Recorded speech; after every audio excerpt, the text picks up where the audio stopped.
a comenzar justamente nuestra sesión el día de hoy, agradeciendo a todas y a todos ustedes que nos acompañan. Bienvenida, maestra Claudia, ¿cómo ha estado? Muy buenas noches. Muy buenas noches, bien, bien, Excelente, excelente. Un gusto saludarle. Muy buenas noches. gracias, muy contenta.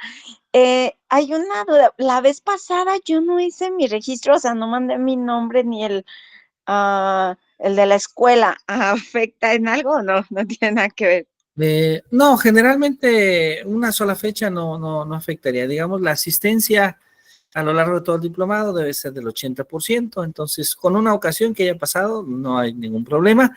Lo que es importante, y aprovecho para saludar y comentar a todos ustedes, es no olvidar registrar sus tareas, ¿sí? Sus tareas en Classroom. Eh, Algunos las han subido y los felicito, agradezco muchísimo quienes han podido participar y subir sus tareas. Quienes no lo han hecho por alguna razón, no dejen de hacerlo. Recordemos que en esta semana cerramos las actividades de diplomado y eso significa que muy probablemente el siguiente fin de semana se va a cerrar la plataforma. Entonces, bueno, si por alguna razón no han tenido oportunidad de hacer alguna tarea, de subir algunas reflexiones sobre las lecturas, etcétera, pues aún están a tiempo. Increíblemente aún están a tiempo porque aún está la plataforma abierta. Pero bueno, una vez que se cierre, ya quedará ahí cerrada. Entonces, pues hacemos a todas y a todos ustedes esta invitación, sobre todo por el hecho de el proceso de acreditación. Así que nos da muchísimo gusto saludar a todas y a todos ustedes. Nuevamente, muchas gracias por acompañarnos y bueno, de tener la compañía, la participación de maestros, maestras, ATPs, colegas interesados en el campo de la neuroeducación de diferentes partes del país. Así que muchas gracias por acompañarnos. Vamos entonces, si están de acuerdo, a comenzar justamente nuestra sesión. Así que bienvenidos, bienvenidos y bienvenidas a esta segunda parte del diplomado. Les damos una cordial bienvenida. Un placer saludarla, maestra Ingrid. Bienvenida. Muy buenas noches. Así que, pues bueno, vamos a comenzar. Y tal vez podríamos comenzar recordando esta sesión algunos de los conceptos que estuvimos revisando justamente en la primera parte del diplomado. ¿Sí? Entonces, ¿quién recuerda? ¿Quién recuerda cuál es la relación que hay entre la pedagogía y la neuroeducación? ¿Alguien podría recordarnos un poquito? O desde su área de estudio, desde su área de desarrollo, ¿qué podríamos decir? ¿Cómo podemos conectar la neuroeducación, por ejemplo, con la pedagogía? Maestra Vanessa Méndez, ¿le gustaría compartirnos? Adelante. Perdón, la maestra Mónica Espinosa. Adelante, maestra Mónica. Un gusto saludarla. Buenas noches, doctor. Un gusto poder estar trabajando con usted. Tan interesante los temas y mis compañeros. Pues desde nuestra perspectiva en preescolar, la neuroeducación nos sirve para habilitar esas conexiones neuronales y los niños tengan aprendizajes significativos. En cuanto a la pedagogía, revisar todos los vínculos que hace el pensamiento humano por medio de la plasticidad neuronal. Son temas muy grandes que hemos visto y que hemos analizado a profundidad. Todos los materiales que nos han mandado, pues son diferentes ponencias de personas certificadas que se dedican al estudio del cuerpo humano, de la mente, de la ciencia, y que sí son muy importantes, porque si las tomamos en cuenta desde que había una lectura que estoy recordando de la nota periodística, que nosotros no debemos de quitar el juego, sino el juego debe de ser parte de la vida para que se desarrollen todas esas conexiones neuronales. Gracias, doctor. Muy bien, excelente. Muchísimas gracias.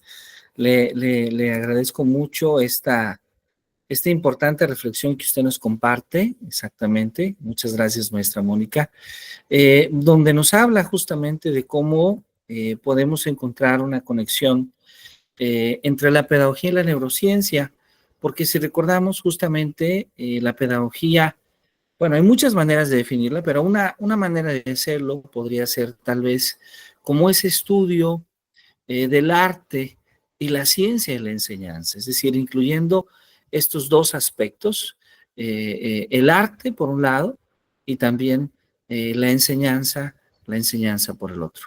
Pero la neurociencia, ¿sí? Por otro lado, es el estudio de la estructura, de la función cerebral, ¿sí?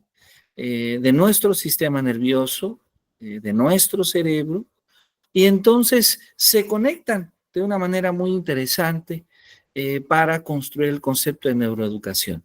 Pero también es importante mencionar que además de observar esta conexión entre la pedagogía, entre la neurociencia, también es necesario que ahí se conecte la psicología.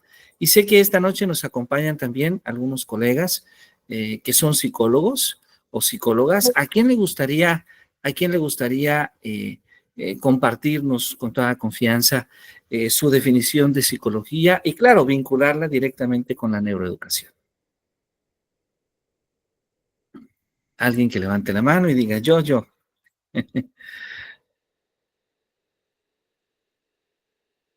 Maestra Claudia Correa, adelante, ¿le gustaría a usted?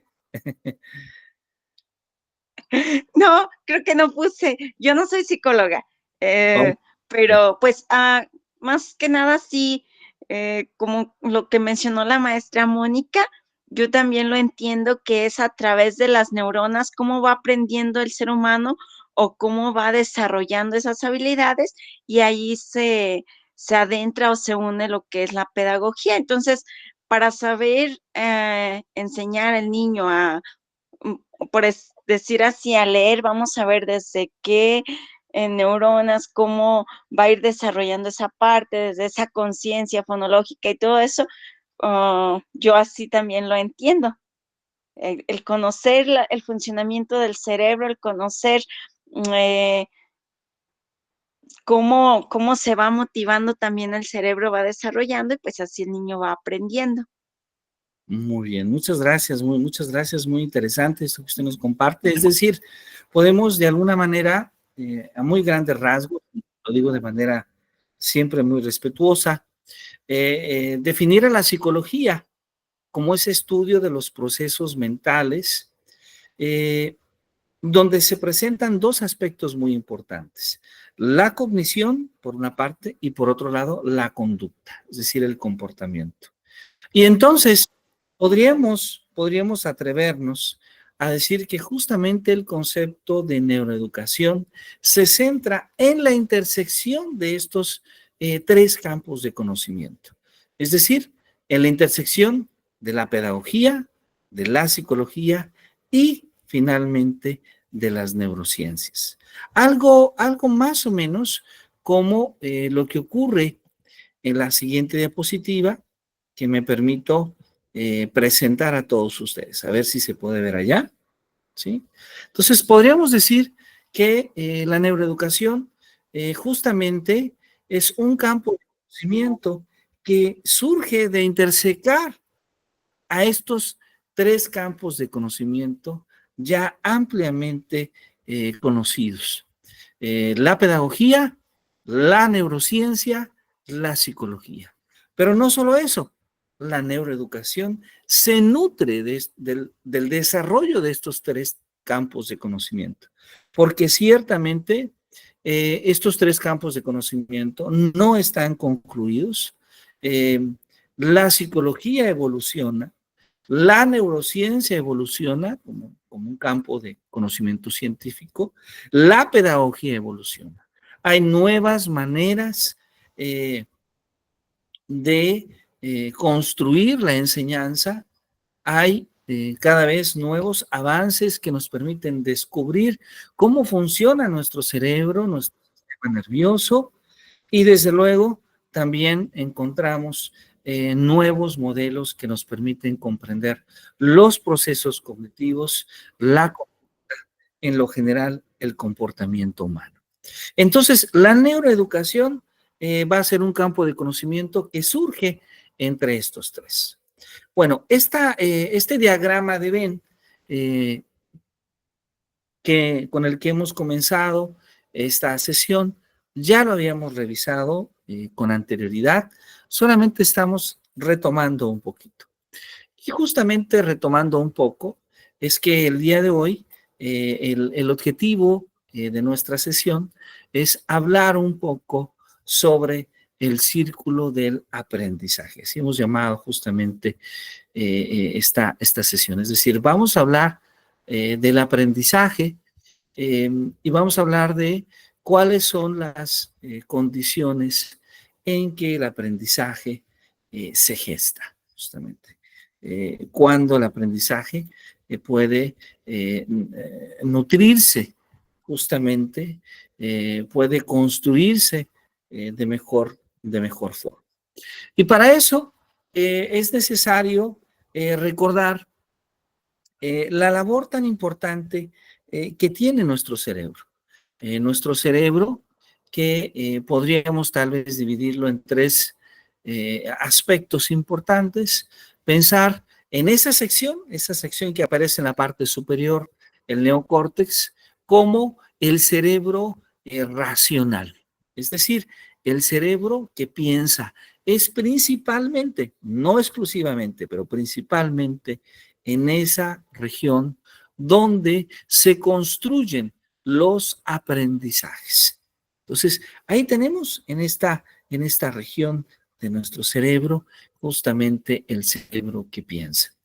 Pero también podríamos hablar del cerebro emocional, esa región de nuestro cerebro donde tienen origen las emociones y que podríamos decir que es justamente el cerebro que siente, ¿sí? Ahí también, junto a las emociones, en esa región, también se origina la memoria. Pero muy especialmente, ahí es donde se interpreta, donde se dirigen las emociones hacia un determinado comportamiento. Es decir, nosotros construimos las emociones, reaccionamos a ciertos estímulos del medio de manera emocional, ¿sí? Y esta va a ser una parte muy importante, porque este cerebro que siente es de alguna manera como una especie de interruptor de encendido y de apagado del aprendizaje. Es decir, el cerebro que siente, ¿sí? Es el sistema límbico quien genera las condiciones adecuadas para construir el aprendizaje. Y entonces pasar al momento del cerebro que piensa. Por otro lado, tenemos el cerebro que actúa, el tronco cerebral. Este tronco cerebral que lo que hace es controlar el estado de alerta, el estado de excitación y que además se encarga de enviar los mensajes al córtex a través del sistema límbico. Entonces, nuestro cerebro está constituido por estas tres regiones que de manera informal podríamos llamarlas el cerebro que actúa principalmente en el tronco cerebral, el cerebro que siente, constituido por el sistema límbico, y el cerebro que piensa por el neocórtex, ¿sí? Entonces, estas tres regiones del cerebro van a ser muy importantes porque van a ser áreas involucradas principalmente en el aprendizaje. Uno de ellos es el filtro reticular, cuya principal función es justamente hacer una filtración de la información que permitimos ingresar a nuestro cerebro. Y vean, este filtro es vale la pena profundizar un poco en él, porque aún no sabemos exactamente cuáles son las condiciones precisas en las que el cerebro determina qué información requiere de nuestra atención y qué información no. Cuando decimos que no sabemos, estamos haciendo referencia a que desde luego las investigaciones en neuroeducación han permitido estimar diversas motivaciones, diversos motivos. Sin embargo, con precisión podríamos decir que cada persona demuestra algunos comportamientos particulares, de tal manera que en lo general no sabemos con precisión. Podríamos hablar, por una parte, como lo asumía en cierta medida el epistemólogo suizo Jean Piaget, cuando él habla de la conciencia, de cómo la conciencia puede dirigir la atención. Y entonces esta atención está dirigida de manera consciente. Por ejemplo, nosotros asumimos en esta sesión virtual que de manera consciente ustedes eligen fijar la atención a la voz y a la imagen que se produce en su computadora, en su celular, y fijar entonces sus sentidos hacia esta actividad. Fijar su atención y priorizar este sonido, esta imagen, sobre todos aquellos que están en el medio en el que ustedes se encuentran allá en casa. Sin embargo, esto que acabo de afirmar no es del todo preciso, porque en muchas ocasiones nosotros podemos simplemente fijar nuestra atención sin necesariamente ser conscientes de ello. Bueno, esto es lo que podemos decir del filtro reticular, pero también tenemos la amígdala, ¿sí? Este filtro emocional que forma parte del sistema límbico. Y ahí es,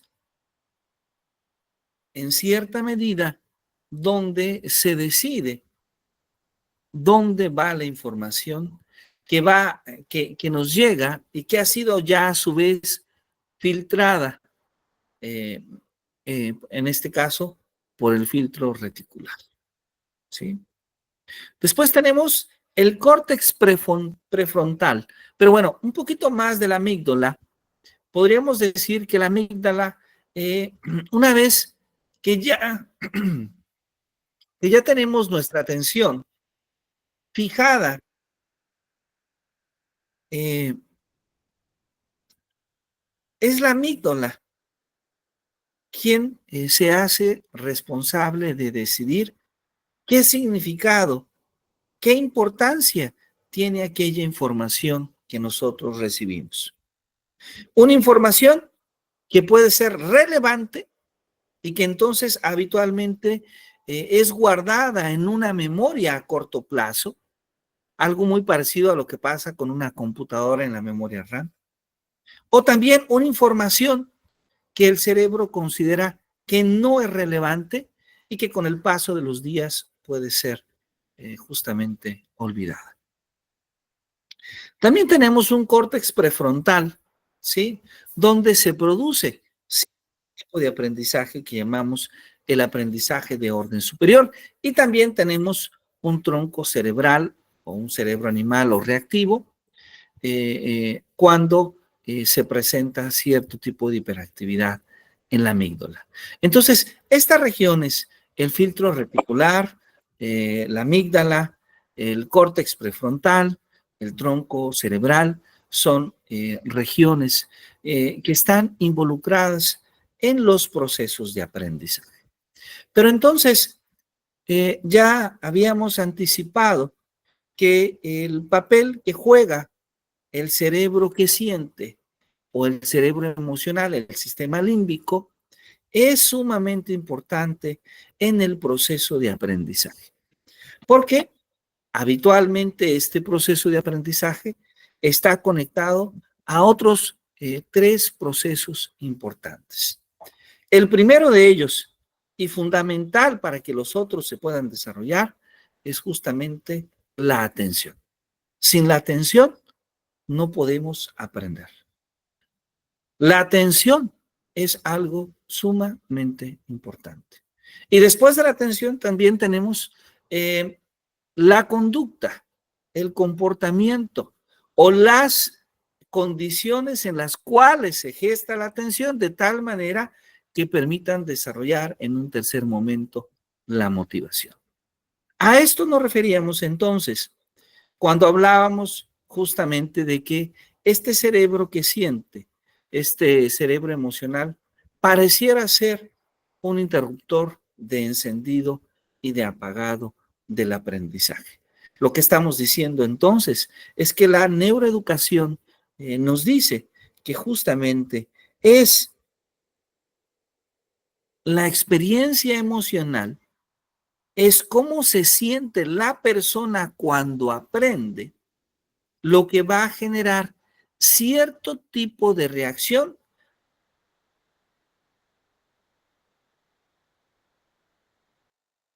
a una determinada experiencia.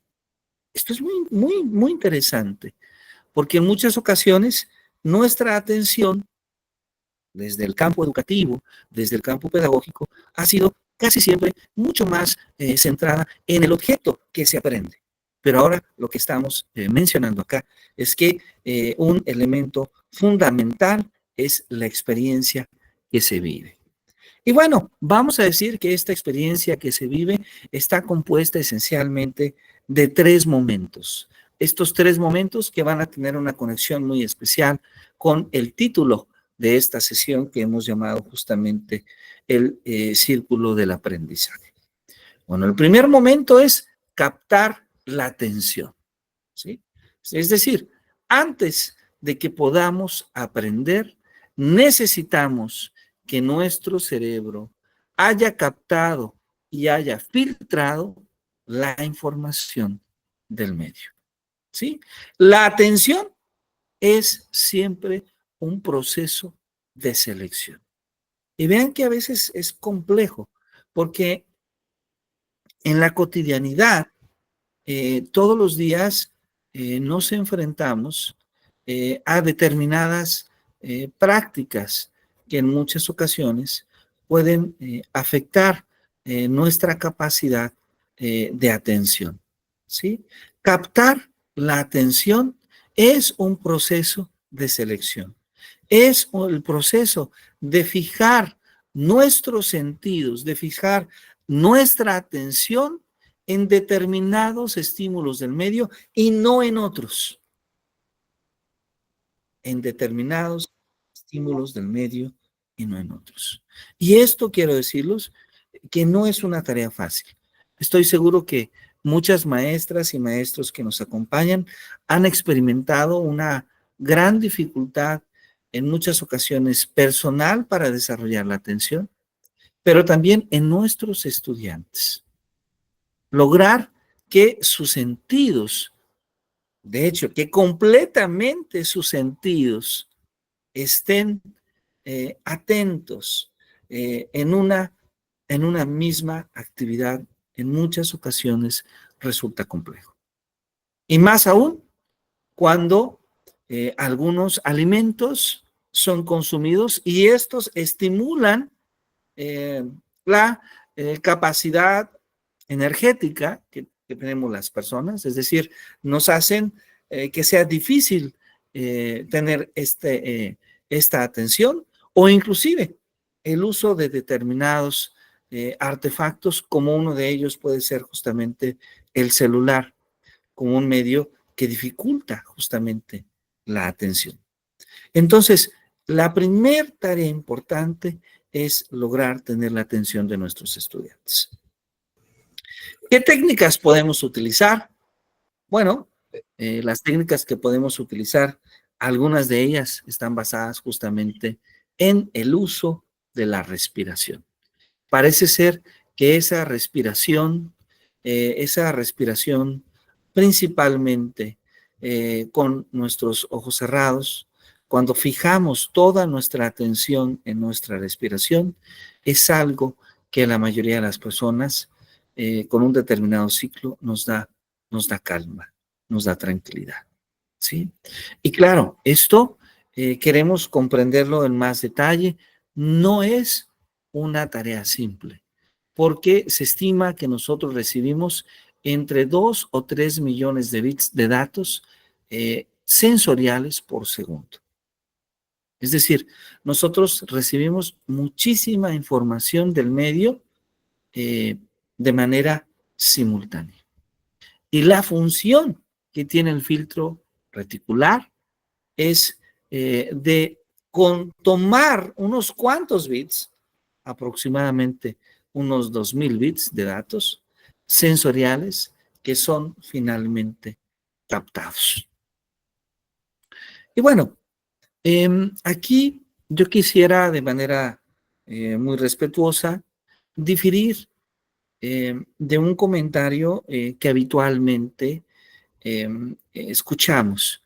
El hecho de que las personas pueden hacer, o algunas personas pueden hacer, múltiples funciones.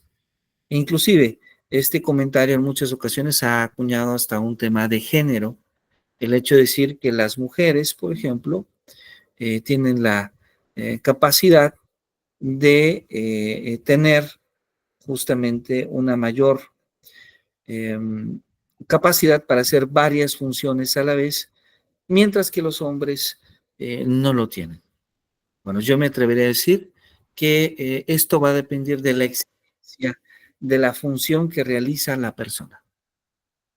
Sí, cuando esta exigencia es menor, cuando podemos estar escuchando las noticias y cocinando, cuando podemos estar escribiendo cosas muy básicas que no requieran demasiada exigencia y podemos tener música, sí es posible, todas las personas podemos desarrollarlo.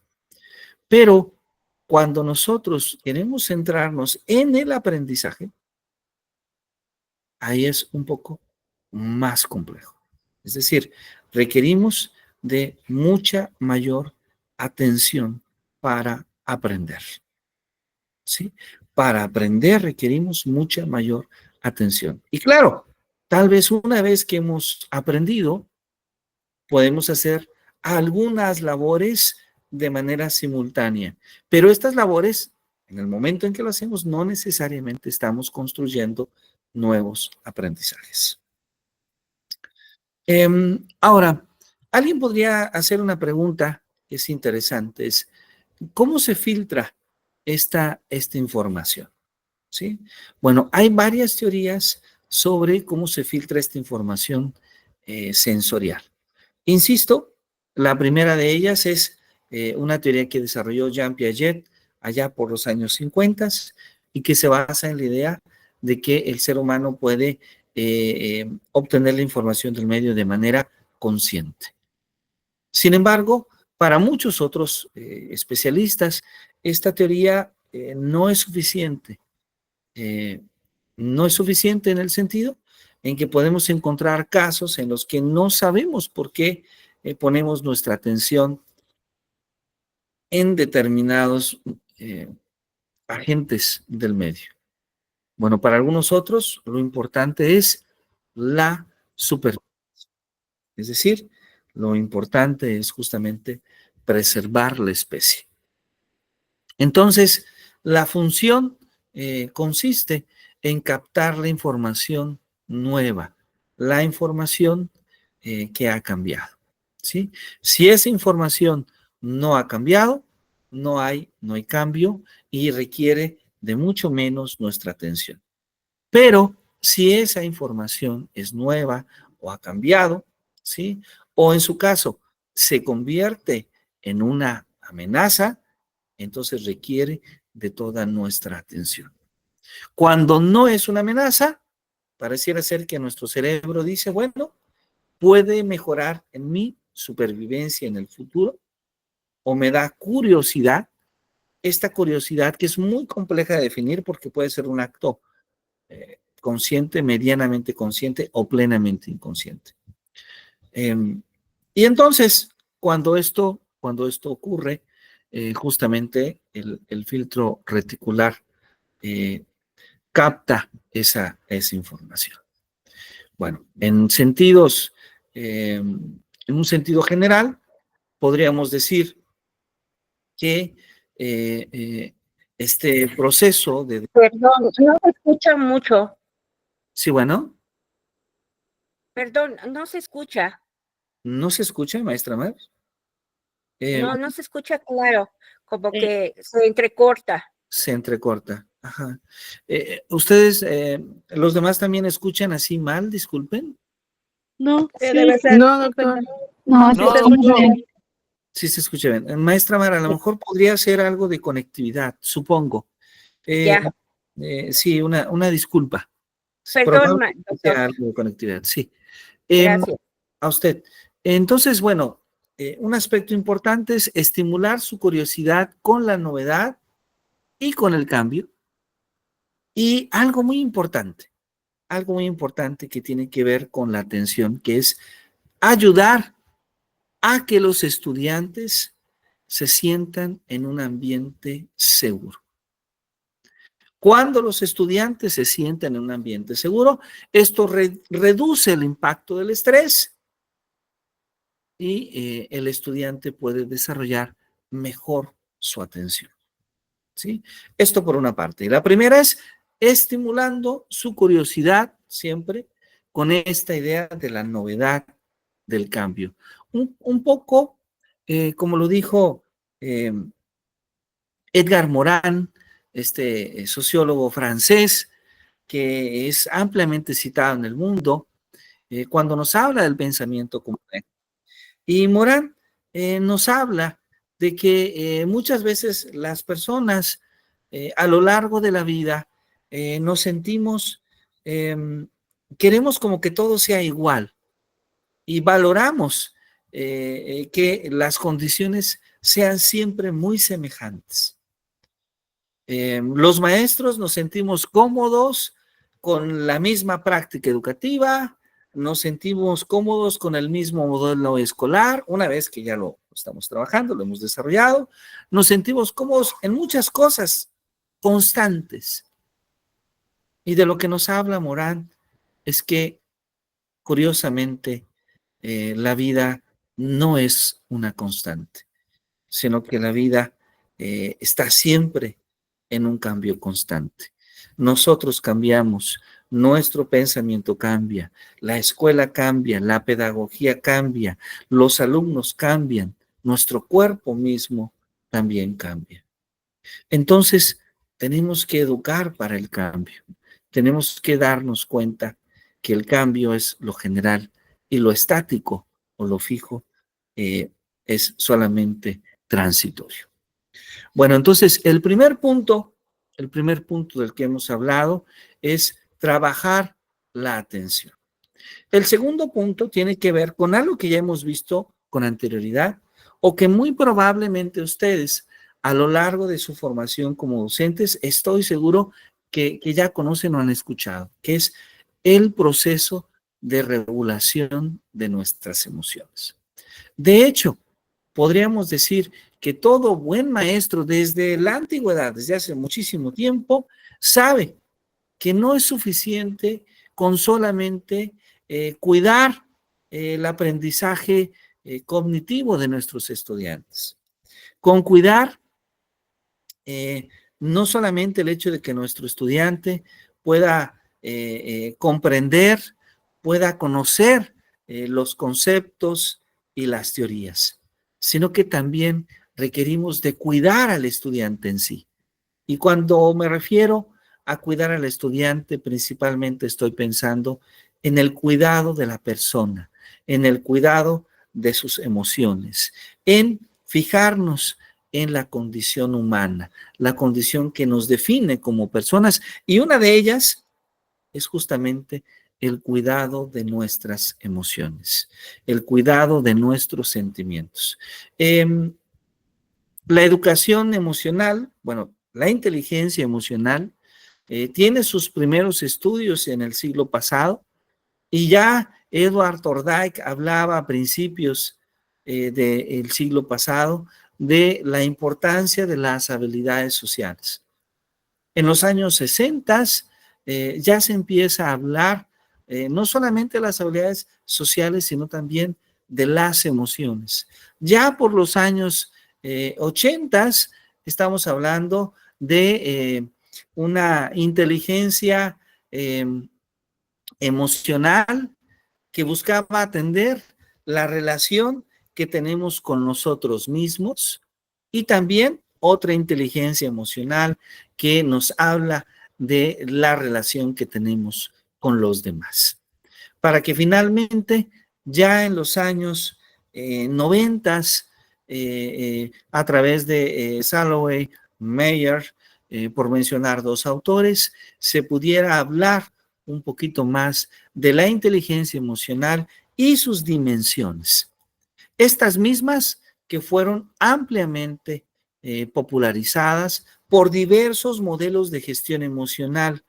Uno de ellos, probablemente uno de los más conocidos en el medio educativo o en el campo de la psicología, es el de Daniel Goleman, que fue introducido de manera muy popular a través de su libro de inteligencia emocional de 1995. Este texto de Daniel Goleman, que tuvo un impacto muy importante para hacernos en primera instancia reflexionar sobre la importancia de las emociones, sobre la importancia de la regulación de estas emociones y el efecto que estas emociones tienen en nuestras relaciones con nosotros mismos, en nuestras relaciones con nuestra pareja, con nuestros compañeros de trabajo, con nuestra familia, las relaciones que tenemos con otras personas.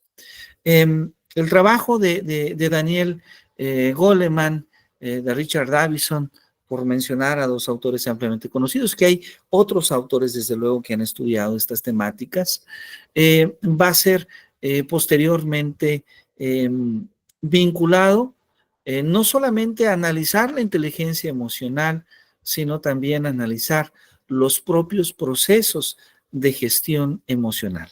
Es así como surge el concepto de competencia emocional y más adelante es así como surge el concepto de educación emocional. Ya este último concepto de educación emocional que ha llegado a los libros en el campo de la educación, en el campo de la pedagogía y que en nuestro país llegó en el modelo educativo pasado de aprendizajes clave que dedicaba justamente una sección, un bloque completo a la educación socioemocional y que ahí hablábamos de la importancia que tenía que el niño, por ejemplo, en preescolar, conociera sus emociones y empezara a trabajar a regular sus emociones. Entonces, por un lado, teníamos el conocimiento o el autoconocimiento, la autorregulación emocional, y después íbamos pasando así de esta etapa muy personal, muy en el interior de la persona, hasta la parte social, cuando ya nos interesaba desarrollar justamente la empatía, el trabajo colaborativo, la toma de decisiones, entre otras dimensiones importantes. Entonces, regular las emociones es un aspecto importante. ¿Qué nos dice la neuroeducación de ello? Pues nos dice justamente que las emociones juegan un papel fundamental en los procesos de aprendizaje, ¿sí? Y que aprender a regular nuestras emociones es una habilidad, es una competencia para algunos que nos va a permitir aprovechar mejor las oportunidades de aprendizaje.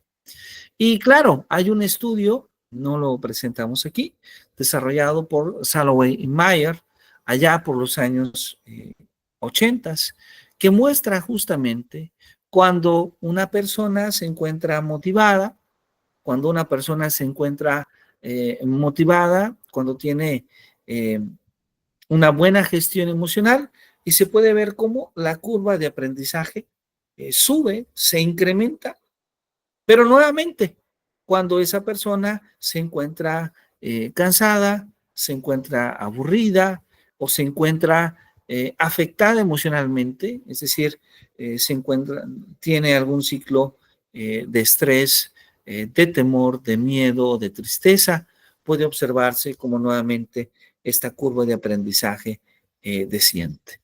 ¿Sí? Entonces, regular nuestras emociones es un aspecto fundamental para construir y para aprovechar las oportunidades de aprendizaje. Podríamos decir entonces que un niño que logra regular sus emociones siempre va a alcanzar, va a tener la posibilidad de desarrollar de manera más eficaz su pensamiento. Para una mayor habilidad en la regulación emocional, hay más afectividad en el córtex prefrontal, hay menos actividad en la amígdala. Ahora, esto que estamos mencionando ahora, en realidad es algo que ya desde los años 50 algunos autores lo habían estimado, como es el caso de Jean Piaget, quien en 1954 escribió un libro que les invito a revisar, que les invito a leer, se llama Inteligencia y Afectividad, y en este libro Jean Piaget nos hablaba de cómo la cognición era posible solamente si había una buena gestión de la afectividad y viceversa. Si había una buena gestión de la afectividad, entonces se podría alcanzar la cognición.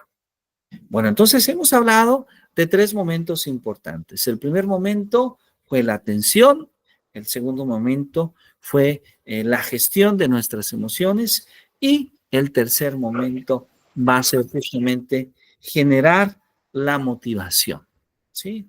Y para generar la motivación conectamos 2 aspectos importantes. Uno es la curiosidad, otro es la participación y finalmente tenemos también la predicción. Es decir, es sumamente importante gestar el interés, gestar la admiración, gestar esa motivación intrínseca en los estudiantes por su propio aprendizaje. Y verán, uno de los modelos más exitosos que encontramos en la docencia surge de manera natural cuando las maestras, cuando los maestros también han desarrollado esa curiosidad. Es decir, que este tercer aspecto de generar la motivación también está sumamente conectado o influenciado por la manera en la cual nosotros desarrollamos nuestra práctica docente. Cuando nosotros estamos interesados en la docencia, cuando nosotros estamos disfrutando de la docencia, cuando nosotros estamos disfrutando de enseñar, nuestro alumno también se interesa, en aprender, ¿sí? Y bueno, esto nos permite ir al último punto, a la última diapositiva, bueno, la penúltima diapositiva de esta sesión, que tiene que ver justamente con el título de esta presentación que hemos llamado el círculo del aprendizaje, y por cierto, ahí le falta acento. Este círculo del aprendizaje que está compuesto por 5 momentos importantes. Primer momento, la atención. La atención es sumamente importante, pero también la curiosidad, pero también la participación, pero también la motivación, pero también la novedad. Y entonces el aprendizaje, ese aprendizaje, si ustedes quieren verlo desde un punto de vista de la reestructuración, o ese aprendizaje que también ustedes pueden verlo desde una perspectiva constructivista, va a necesitar finalmente de apoyarse en la atención, en la curiosidad, en la participación, en la motivación, en la novedad. Entonces, yo les invito a todos ustedes a que en su práctica docente eh, gestionemos, gestionemos justamente estos elementos para contribuir a que nuestros estudiantes puedan aprender. Y sobre todo, voy a centrarme en la atención, en que poco a poco nosotros podamos ir construyendo, podamos ir gestionando situaciones donde, eh, donde nosotros podamos involucrar, podamos interesar, podamos hacer más conscientes a las personas de la importancia que la atención tiene. Porque además, hay algo que no comenté ahora, pero la atención también tiene una relación muy importante con la memoria, ¿sí? Con la memoria también. Entonces, la gestión de la atención es un aspecto sumamente importante. La gestión de la atención es sumamente importante porque desde ahí es el acto que nos va a permitir justamente gestionar, decidir cuál es la información, cuáles son los sentidos a los que nosotros a través de nuestros sentidos, cuál es la información que nuestro cerebro, que nuestro cuerpo va justamente a considerar. Y hoy en día a veces nos encontramos con algunas prácticas que no son las más adecuadas para desarrollar esta atención. Hoy en día podemos observar cómo hay niños que están más de 20 minutos al día en un celular, ¿sí? Y generalmente este celular, en lo general, va a generar algunas dificultades para que los niños puedan desarrollar la atención. E inclusive podemos hablar de muchas personas que tienen ya en sí problemas para dormir y que al utilizar el celular en la noche, al ver esta pantalla, hacen que este problema para el descanso profundo pueda ser mayor. O más aún, cuando se conduce o cuando se toma una clase. Es decir, el celular es muy útil. Muchos seguramente el día de hoy están conectados, estamos conectados a través desde nuestro celular para tomar esta sesión de diplomado, pero al mismo tiempo que se convierte en una herramienta de una gran utilidad, también se puede convertir en un elemento que nos robe, nos quite nuestra atención. Bueno, pues yo agradezco muchísimo su trabajo y claro, antes de eso, terminamos con nuestra última lámina, ¿sí? Hay que tener mucho cuidado con la atención y hay que poner atención a estos dos aspectos que aparecen en esta lámina, ¿sí? La primera es cuando no hay novedad. Cuando no se presenta novedad, se presenta entonces aburrimiento. Y si hay aburrimiento, entonces podemos hablar de cierto tipo de hiperactividad y entonces nuestra amígdala empieza a trabajar. Va a ser más difícil tener la atención. Por otra parte, es importante cuidar el estrés. El estrés y un ambiente no seguro, un ambiente donde el niño, donde la persona tenga temor, se sienta inseguro, pues provoca un efecto justamente en el filtrado reticular.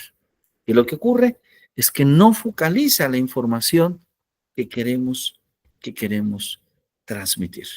Y entonces esto de alguna manera contradice de forma importante aquella sensación que tenemos de que a través de la violencia, a través de que se impere en un lenguaje agresivo, en un lenguaje violento, a través de que se presione al niño o al joven, esto le va a hacer aprender mejor. Lo que estamos diciendo es que no va a ser así. En la mayoría de los casos no va no va necesariamente a ocurrir ese hecho. Entonces, estos son dos aspectos que, desde luego, la neuroeducación deja para nosotros y que vale la pena, desde luego, poner nuestra atención. Maestro Juan León, adelante, por favor, si es tan amable. Hola, doctor. En un artículo que usted nos compartió en las últimas sesiones, hablaba del papel que juegan justamente en el aprendizaje el arte y la educación física. No sé si pudieran andar un poquito más en el tema, de favor. Claro, claro, esto que usted comenta es muy importante y debo decirlo, si me permite, que la propuesta del nuevo modelo educativo mexicano, bueno, que ya no está el nuevo modelo educativo, pero bueno, la nueva escuela mexicana ha incluido la educación estética. Y esto es una buena noticia. Esperamos que no solamente quede en el papel, sino que realmente podamos ver en las escuelas ese arte, ese gusto por la música, por la pintura, por la danza, por el dibujo, por el arte plástico, etcétera. Es sumamente importante porque las emociones, eh, cuando nosotros todos los días experimentamos emociones.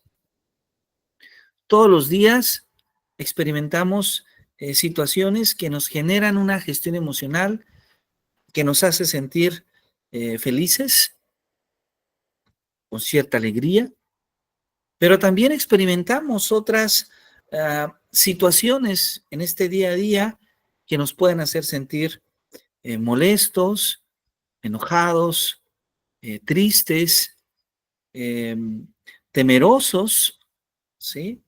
Es completamente natural vivir todas estas emociones. Es completamente natural. Todo es completamente natural experimentarlo.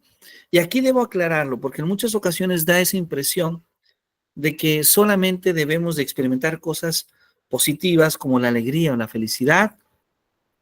Y yo digo desde ahora, no.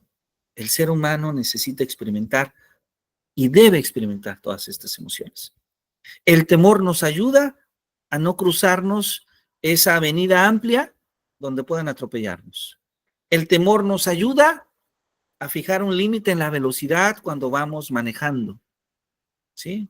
Entonces, estas emociones, esta emoción en particular, también tiene un efecto importante en la persona.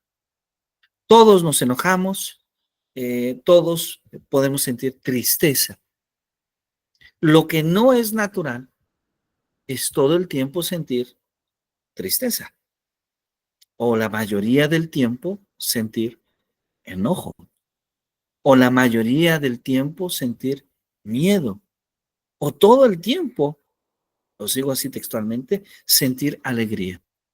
El ser humano experimenta todas estas emociones.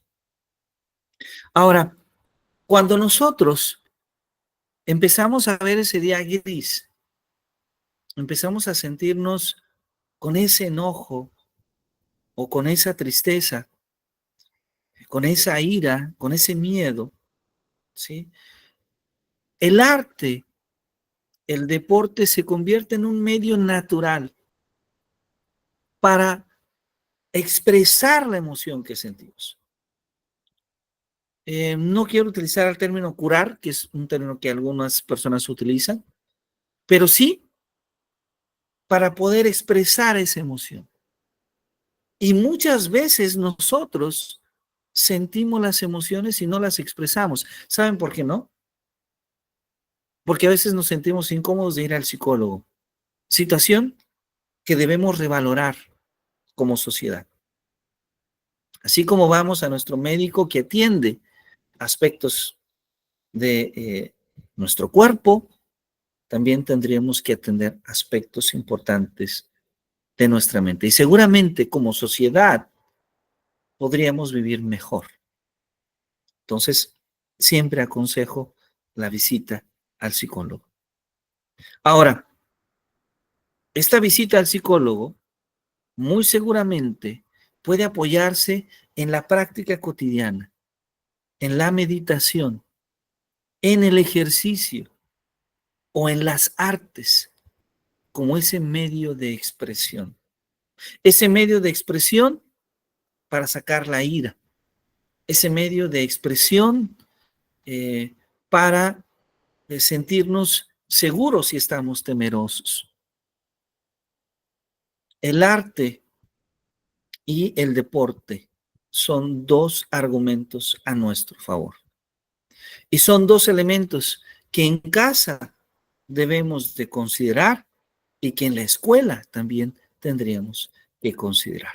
Son dos aspectos sumamente positivos que tienen una relación importante con la gestión emocional.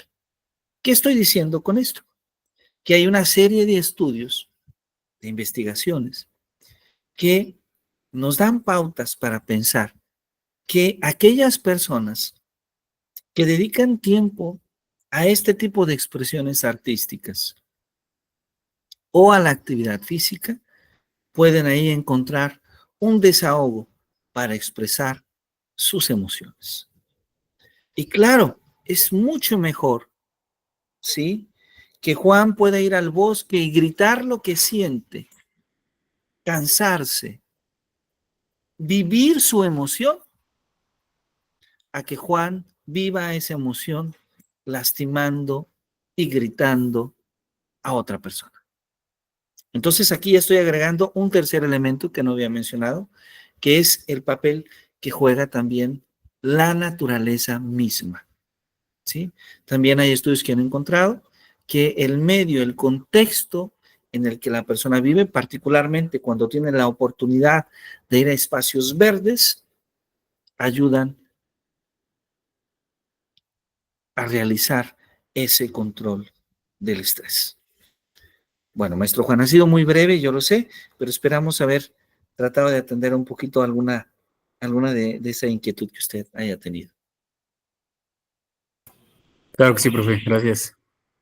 Muchísimas gracias, maestro Juan. Bueno, pues con esto vamos a terminar nuestra sesión del día de hoy. Yo quiero agradecer a todas y a todos ustedes su participación, invitarles, recordarles que nos vemos mañana, que nos vemos pasado, vamos a tener sesiones consecutivas, vamos a dejar algunas actividades. Estaba revisando la agenda y observo que entonces esta semana tenemos nuestras sesiones y la siguiente semana, sí, la siguiente semana vamos a dejar algunas actividades de evaluación, algunas lecturas.